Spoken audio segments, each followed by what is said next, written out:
Hello বন্ধুরা, তো সবাই কেমন আছো? আশা করি সবাই ভালো আছে। তো আমি খুব ভালো আছি। তো উঠে পড়লাম, রাত বাজে ৩টা। সকাল সকাল উঠে পড়ে দেখো চাটা নিয়ে নিলাম। এখন চাটা ভালো করে পরিষ্কার করে ধুয়ে নেব।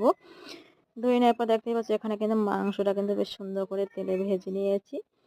তারপরে এখানে আলুগুলো সুন্দর করে ভাজা হয়ে গেছে। এবার এক এক করে দেখো পেঁয়াজ, টমেটো সব কিছু কাটা কোটা আমার কমপ্লিট। এইবারে দেখো মাছ রান্না করবো, যেহেতু মাছটাও তেলে ভেজে নিয়েছি। আর এখানে কিন্তু জলে গরম মশলা, এলাচ, দারচিনি সব কিছু দেওয়া আছে। মাংসটা কমপ্লিট হয়ে গেছে। এবার আমি রান্নাটা সুন্দর করে চাপিয়ে দেবো, একের পর এক সুন্দর করে সাজিয়ে দিয়ে।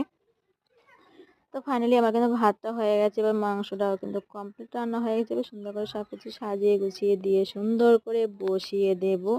তো দেখতেই পাচ্ছ একের পর এক এখানে প্রথমে কিন্তু তেলটা গরম দিয়ে দিয়ে এবার সব দিয়ে সাজিয়ে দিয়েছি।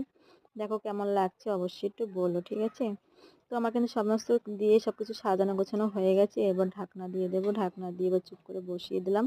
আর একটু ছেলের জন্য কিন্তু কি বলতো, একটু লুচি ভেজে নিলাম। ছেলের কাছে যাবো, যেহেতু একটু লুচি টুচি তেলে ভাজা জিনিসটা খেতে খুব ভালোবাসে, একটু হালকা করে একটু লুচি ভেজে নিলাম ওর জন্য। আর এখানে যেহেতু আমাদের ঘরে বোয়াল মাছ এনেছিল, সেই বোয়াল মাছ একটু ঝোল করে নিলাম ওর জন্য। তো সব কিছু দেখো রান্না বান্না কমপ্লিট হয়ে গেল। এবার দেখো ফাইনাল রান্নার লুকটা দেখো কেমন হয়েছে, অবশ্যই বললো, ঠিক আছে? তো এবার আমি সব কিছু কিন্তু রান্নাবান্না কমপ্লিট হয়ে গেছে। এবার আমি সব এক এক করে টিফিন বাটিতে ভরে নেব ছেলের জন্য।